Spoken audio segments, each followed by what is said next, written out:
Hello. Good afternoon. Good evening. Good morning. Saan ang sulok tayo ng daigdig, ano?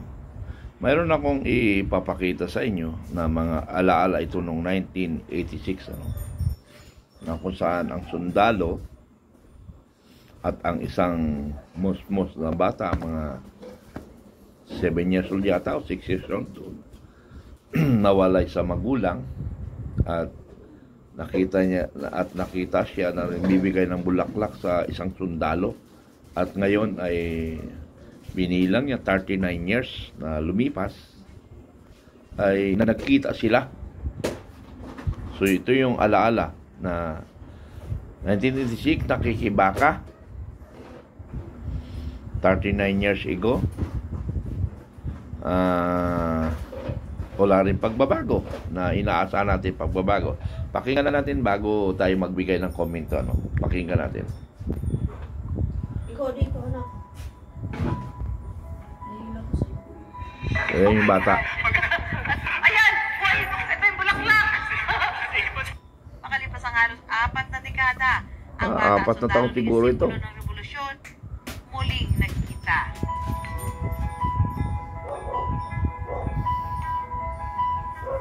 Tumatayo naman ang balahibo ko dito sa pagtatakbo ito.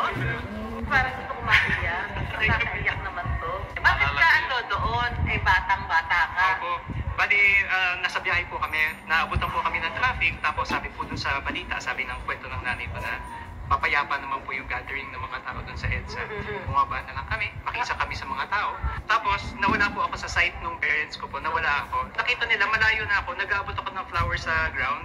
Tapos inaabot ko po yung bulaklak sa mga sundalo. At talaga? At yun po yung aktong nakunan po ng asawa ko ni Ma'am Martin. Nare-recollect ko na lang po habang lumalaki ako napakagandang pangyayari po pala yung nangyari noong 1986.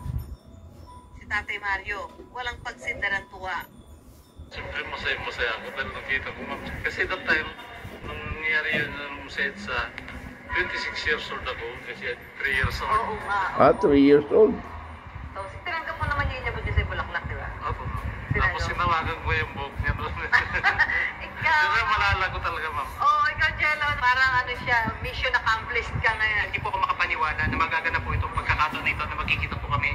Because for so long pang iniisip ko, kumusta na po kaya yung sundalo na nakita ko po 39 years ago. Ang unang fear ko po noon, buhay pa po kaya siya. Oo. Diba po? Kasi anything can happen po, sundalo po yun. May chance pa kaya na magkita kami. Parang tatay mo yung nakita mo. Opo. Yun man yun.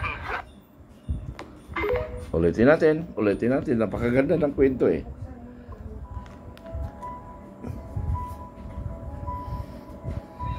Oh my God! Ayan! Uy! Ito yung bulaklak! Makalipas ang halos 4 na dekada, ang bata at sundalo naging simbolo ng revolusyon, muling nagkita.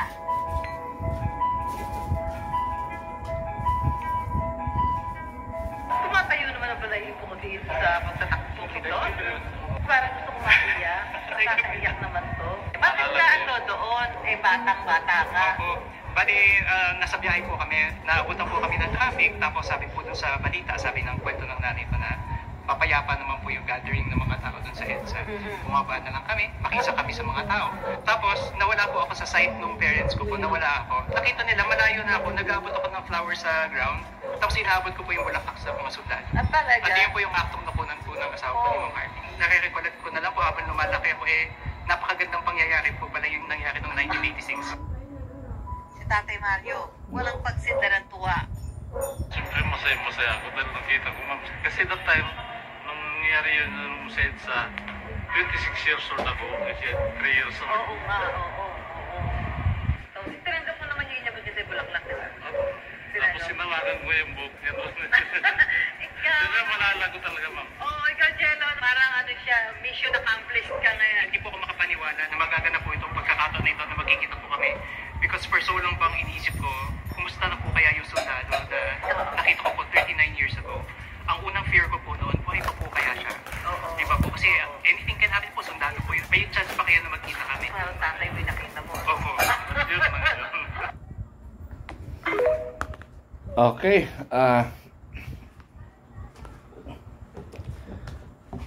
Sa loob ng 39 years, 4 na dekada, according doon sa kwento, ano, Bakit nagkaroon ng EDSA, ng EDSA 1? Bakit nagkaroon ng revolusyon? Kasi ang gusto ng taong bayan noon ay pagbabago.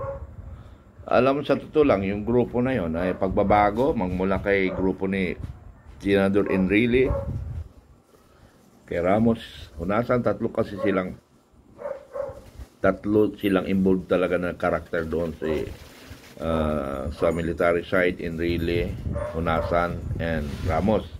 Sa civilian sector, mga pangalan na na-recall ko, si Cardinal Sin, siya ang nanawagan sa taong bayan, si Boots Aquino, normally si Cory Aquino na isa na doon.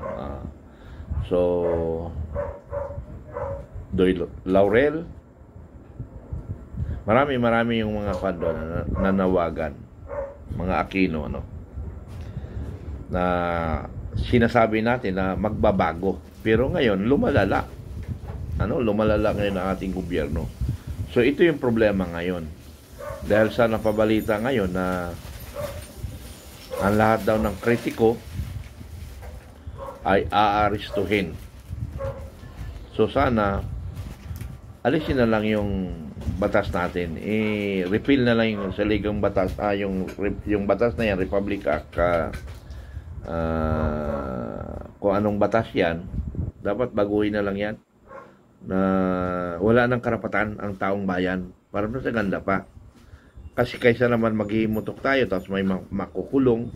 So sabihin na lang ng ating gobyerno na bawal na ang magkritiko sa Pilipinas. Manahimik na lang tayo, bahala na ang bukas, bahala na ang kinabukasan. So ganun. So yan ang gusto natin. Tayo naman ayaw na natin kumilos. So paano pala yung people's yung people's initiative, mawala rin yun. So mula ngayon, araw na ito, mag-aaral tayo kung anong mangyayari sa sunod na kabanata. At martial law na tayo initially. The words of martial law na lang ang hindi na ipoproklama. Pero yung nangyayari, martial law na. So makinig na lang tayo. Mag-observe tayo. Tingnan natin kung anong kakayahan ng taong bayan, kung may magagawa pang taong bayan. Now, tayo mga yung Filipino Guerrilla Forces, tuloy-tuloy lang tayo pag-organize because we are registered. Yung Vanguard of Democracy. Ang mahalaga dito ay ang kapakanan ng taong bayan. Ang ating layunin na protektahan ang taong bayan laban sa mga mananakop, laban sa mga kalaban ng gobyerno. Okay? So, paano pag-organize? Sabi ko nga, dapat na-organize natin ang barangay. Na-organize natin ating barangay. Pag nabuo natin ang barangay, malakas na tayo. So, mga commanders, kanya-kanya eh. Kasi nga, i-example lang natin doon sa Guardian at saka sa Eagles, na bawat province o bawat area na tinatawag governor, sila ang nagpo-promote sa kanilang organization. Sila nag-iisip para sa kanilang organization. Ganun rin tayo. Kaya nga, commander ka, ikaw yung mag-isip para sa iyong organization. Ang national level is only monitoring and guiding on the ground, on the operation. Kasi nga, national yun eh. Hindi naman po pwedeng ang national ang kikilos. Kasi may guidance ng national down to barangay. So, hindi na kayo dapat utusan. Kung hindi, mag-initiate na kayo kung paano kayo mag-survive. Mabuo nyo para maprotektahan ang kriminalidad sa ating bayan. So, yun yung purpose natin. Marami kasing hindi nakaintindi. Lagi tayo nag-rely sa national. Huwag tayo mag-rely sa national. Pag hindi nyo naintindihan, isang halimbawa, yung Partido Komunista, yung NPA, napakagaling nila mag-organize. Nag-organize sila. Paano ang ginagawa ng NPA? Nag-organize sila sa barangay. Kinakausap nila, ganito. O magkaisa tayo para sa bayan. Ganun ang gagawin natin. Hindi lahat tayo umaasa sa nasyonal. Kasi mayroon ng pag-uutos na kayo na mismo ang kikilos. Okay, isang halimbawa pa, ang guardian. Ha? Ang guardian, yung dati Diablo, ay wag lang naman tayo magpaksyon. Ngayon, sabi ko na nga, mula pa nung umpisa pa lang, sabi ko, wag sana magaya sa mga Eagles at saka sa Guardian, naghati-hati. Naghati-hati. Tayo original na Filipino guerrilla forces. Kung mayroon man nakikigaya, hayaan nyo sila kung nakikigaya sila, kasi kasayahan nila yun na makigaya at saka humiwalay. Wala tayong magagawa. Basta tuloy lang tayo. Ano yung ginagawa ng Guardian? Paano nila buuin ang isang area nila? For example, ikaw ang magiging barangay commander. Kung gusto mong palakasin ang iyong area, barangay, di mag-organize ka na, mag-organize. Paganday mo lang ng paganday, paramihin. So may guidelines na kasi. Hindi na kailangan ituro pa sa inyo kung anong gagawin ninyo. Kung halimbawa, mayroong donation, mag-usap-usap kayo. Kung approve ng body, di go ahead. Ngayon, kung hindi na-approve ng body, huwag nyo ituloy. Ganun lang yun Pagkaisa, pag-uusap lang ninyo. At least may guidelines kayo from the national. Ganun lang, mga kaibigan. Para hindi tayo maligaw. Para sa bayan, yung ginagawa natin. Hindi tayo laban sa gobyerno. Kung hindi, tumutulong tayo sa gobyerno sa kapayapaan at pag-unlad ng ating bayan. Maraming salamat. Bye-bye. Good evening.